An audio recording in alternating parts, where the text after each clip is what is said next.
of seed. When a seed is sown into moist soil, it begins to grow. This process is called germination. It occurs in the following steps. The seed coat splits.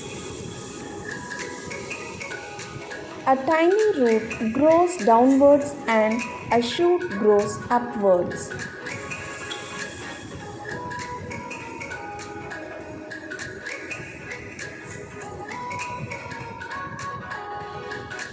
This produces a seedling of the plant which ultimately grows into a new plant. After some time, the plant bears flowers. The flowers produce fruits and the fruits have seeds in them.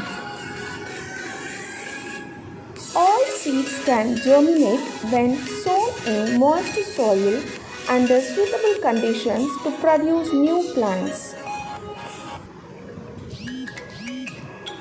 By natural or man-made processes, these seeds are sown into the ground again, and that is how new plants are born.